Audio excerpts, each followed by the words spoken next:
Oh là, vous êtes déjà là. Ben, vous êtes en avance aujourd'hui. Ce n'est pas grave. Eh bien, bienvenue à toutes et à tous dans le numéro 18 d'Aide. On commence par le sommaire, gardons les bonnes habitudes. Alors, on va parler de Windows 10 Creators. Ça faisait longtemps. On va parler de Microsoft qui veut sortir un Windows 10 tous les 6 mois. Enfin, qui promet. On va parler des fake news. Alors, les fake news, il faut vraiment qu'on trouve une solution à ce problème.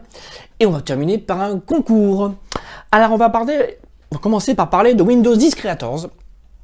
Alors, il y a un truc qui m'agace, c'est que Microsoft, dans un communiqué, nous dit « N'installez pas Windows 10 Creators tout seul ». Alors, traduction, attendez que Windows Update vous le propose pour l'installer. Oui, parce que manifestement, ils se sont rendus compte qu'il y a énormément de tutos qui sont sortis, donc chez SOS PC, qui pour vous aider à ne pas attendre la Windows 10 Creators, parce que ne pas attendre, c'est un gros avantage, c'est pouvoir décider du jour et de l'heure de sa mise à jour, c'est quand même super important, sinon... se voir imposer une mise à jour à un moment qui n'est pas adapté, surtout quand on travaille accessoirement, hein, parce que Microsoft oublie qu'on ne fait pas que s'amuser avec un PC, on s'amuse aussi. Alors, je voulais parler de cette news parce que je trouve ça quand même énorme. Microsoft nous dit, arrêtez Windows 7. Bon, ok. Arrêtez Windows 8. Ok. Après, maintenant, je vous l'ai dit la semaine dernière, Microsoft veut plus qu'on utilise les anciennes versions de Windows 10. Il faut installer les plus récentes. Bon, alors moi, ce que je vois, c'est que Microsoft nous demande beaucoup de choses. Mais ça commence à devenir vraiment pénible.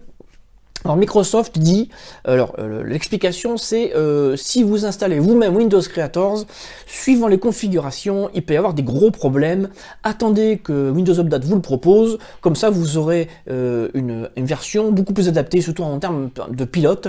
Bon, ok. Bah alors écoutez, moi je comprends pas.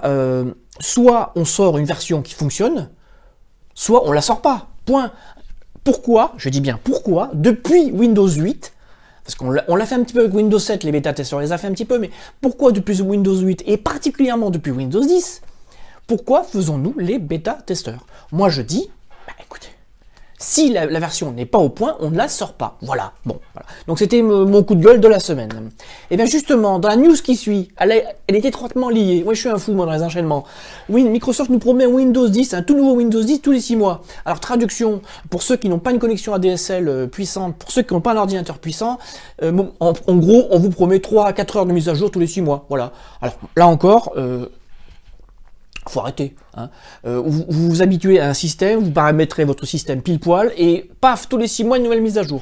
Mais c'est infernal, parce que suivant les mises à jour, suivant votre système, eh bien ces mises à jour peuvent provoquer des gros soucis, des grosses incompatibilités. Et encore une fois, si vous travaillez avec le PC, et même si vous ne travaillez pas d'ailleurs, c'est quand même pénible que tous les 6 mois votre univers PC soit remis en cause. Moi, je trouvais quand même plus sympa auparavant l'ancien système où il y avait régulièrement des mises à jour. Et puis comme ça, dès qu'une mise à jour n'était pas forcément adaptée, on l'a désinstallée et puis c'est tout. Voilà. Bon, ben voilà. Encore une fois, Microsoft ne fait que ce qu'il a envie de faire. On est vraiment pris en otage. Voilà. Alors moi, je comprends pourquoi, dans mon entourage, en tous les cas, il y a encore beaucoup d'allergies à Windows 10. Voilà. On va passer à la news numéro 3.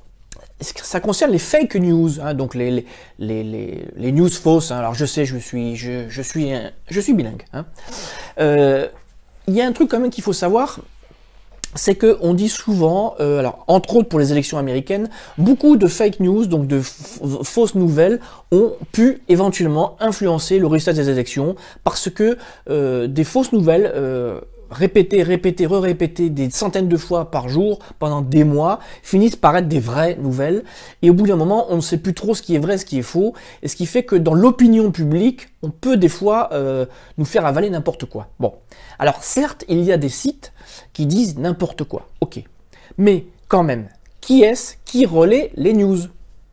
Ben c'est nous, les internautes, voilà. Donc, et on les relaie par quoi? Par les réseaux sociaux, en tête Facebook. Alors moi je dis, arrêtons de relayer n'importe quoi. Il y a actuellement beaucoup de personnes, particulièrement sur Facebook, qui relaient sans arrêt des informations. Alors, moi je vois, il y a des profils, c'est 10-15 news par jour.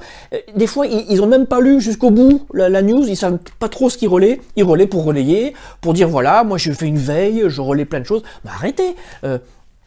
Je suis sûr que si on pose une question sur l'une des news qu'ils ont relayées 2 jours avant, ils ne se souviennent même plus de quelle news on va parler. Voilà. Bon, moi je dis, les fake news, c'est l'affaire de tous. Si vous ne voulez pas que nous soyons dans un monde artificiel où on ne sache plus quelles sont les bonnes ou mauvaises informations, enfin les bonnes, quelles sont les vraies des fausses informations. Il faut être responsable, on ne relaie pas n'importe quoi, on vérifie un minimum. Un truc tout simple pour terminer cette news, les décès, le nombre de fois où on annonce des gens décédés. Alors, il suffit qu'une ou deux personnes disent que quelqu'un est décédé, bah ça y est, on l'a pris pour argent comptant, il est décédé, et hop, un petit Twitter, hein, je fais référence à une anecdote, voilà. Donc vraiment, je voulais, cette semaine, appuyer là-dessus, les fake news, c'est le problème de tous, voilà. Et puis il faut arrêter de consulter tous ces sites pourris qui nous racontent n'importe quoi toute la journée. On va quand même terminer par un concours. Oui, cette semaine, un troisième concours va démarrer. Un concours avec donc l'éditeur i7 d'antivirus. Cette semaine, l'éditeur met en jeu 5 licences de i7 Security, donc la suite de sécurité antivirus plus firewall. Alors, je tiens à préciser une chose très importante. L'éditeur m'a dit, attention, pour les gagnants, il faudra qu'ils nous fournissent, bien sûr, nom, prénom, mais une adresse postale et un numéro de téléphone. Je dis ça parce que certaines personnes, des fois, sont réticentes à donner des informations trop personnelles.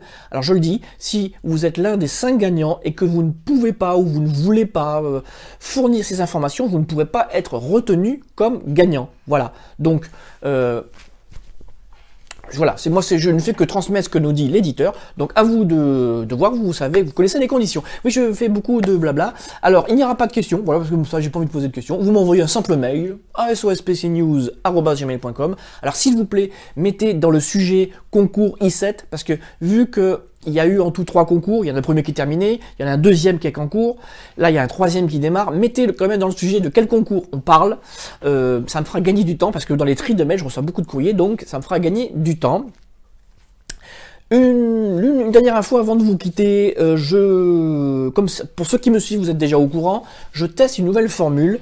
Alors je l'ai fait sur un seul article pour l'instant, je vais le faire sur 4 ou 5 articles. Désormais, je vais rajouter un fichier audio à la fin de certains articles, alors pas les tutos, mais je dirais les articles informatifs. J'ai trouvé ça sur un site internet, j'ai trouvé ça fabuleux. Vous avez votre article et vous pouvez écouter la news, vous pouvez écouter l'article en fichier audio. Alors ça peut être pratique si vous travaillez ou faites autre chose, vous l'écoutez comme ça en tâche de fond, surtout pour les longs articles. Alors certains m'ont dit, ah mais alors c'est pour les malvoyants, les machins. Non, pas seulement. Moi je pense aussi à celles et ceux qui voudraient par exemple télécharger et se faire des podcasts, pourquoi pas. Voilà, donc là j'ai testé dans un seul article, je vous remettrai le lien de cet article. Si ça vous plaît, je rajouterai un lien de téléchargement, donc pour les podcasts. Moi j'aimerais bien avoir votre avis là-dessus. Alors oui, certains me disent, oh ça te fait encore du boulot en plus. Oui, un petit peu plus de boulot, mais encore une fois, si ça peut vous servir à quelque chose, pourquoi pas, ça pourrait être une bonne habitude que je pourrais prendre. J'attends vos avis, tout simplement. Alors, je rassure tout de suite, on va terminer par une blagounette. Alors, je vous dis franchement, je n'ai pas trouvé de blagounette vraiment intéressante qui m'ont fait tordre de rire. Alors, il y a les blagues, il y a les blagounettes, et je vais inaugurer les micro-blagounettes. Alors, vous voyez, donc micro-blagounettes, c'est vraiment des blagounettes toutes petites et dont la qualité, vous jugerez. Et puis alors je suis désolé, je vais m'attaquer aux Belges. Alors je suis respectueux des Belges, sachant qu'une partie des visiteurs des SOSPC sont belges, donc je les en remercie. Mais je suis désolé, il n'y a pas beaucoup de blagounettes, surtout dans le milieu informatique.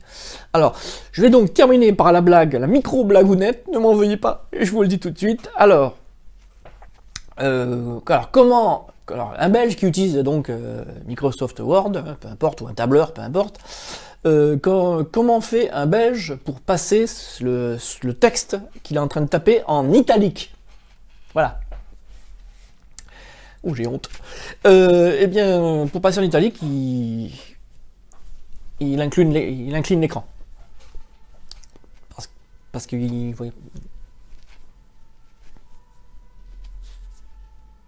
Je ne dirai rien. Je vous laisse juger. Sur ce, je vous remercie de m'avoir suivi. Je vous remercie de vous abonner. Et je vous dis à la semaine prochaine. Au revoir.